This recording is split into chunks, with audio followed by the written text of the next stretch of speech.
Lionel Messi তখন বার্সেলোনার superstar. Madrid আর বার্সার এল ক্লাসিকো মানে ছিল তুমুল যুদ্ধ। মাঠে এবং মাঠের বাইরে যেন ঝড় চলতো। কখনো কখনো খেলাটা খেলা থাকতো না, এক প্রকার শারীরিকভাবে মাঠে আঘাত প্রতিঘাতে রূপ নিত। কিন্তু লিওনেল মেসি কখনো ছেড়ে কথা বলেনি। রিয়াল মাদ্রিদকে কতবার যে একা নাকানি চুবানি খাইয়েছে তার কোনো হিসেব নেই।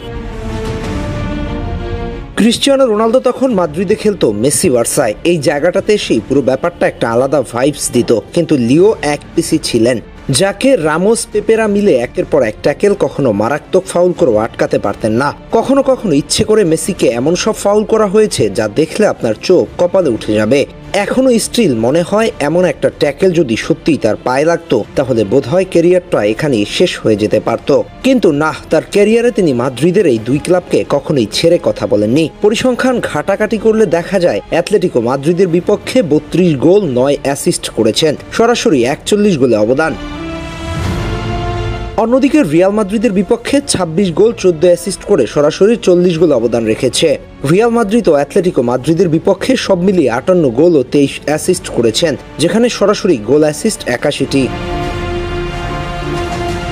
কিন্তু মজার ব্যাপার হলো সবাই ক্রিস্টিয়ানো রোনালদোর গোল নিয়ে কথা বলে, অ্যাসিস্ট নিয়ে বলে না। অথচ অ্যাসিস্টের দিক থেকে মেসির ধারে কাছেও নাই রোনালদো।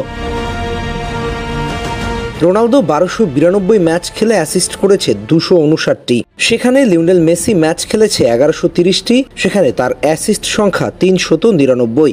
মজার ব্যাপার হলো রোনালদোর চেয়ে 162 ম্যাচ কম খেলে 140 অ্যাসিস্ট বেশি লিওনেল মেসির। একজন প্লেমেকার হিসেবে মেসি কতটা দুর্দান্ত ছিল এটাই তার প্রমাণ। ঠিক এই জায়গাটাতেই বোঝা যায় লিওনেল মেসি শুধু একজন স্কোরার নন, তিনি একজন কমপ্লিট ফুটবলার। নিজে গোল করেছেন, করিয়েছেন। মাদ্রিদের বিপক্ষে তার প্রতিটি পারফরমেন্স যেন ছিল প্রতিশোধের আগুনে ঘেরা এক শিল্পকর্ম।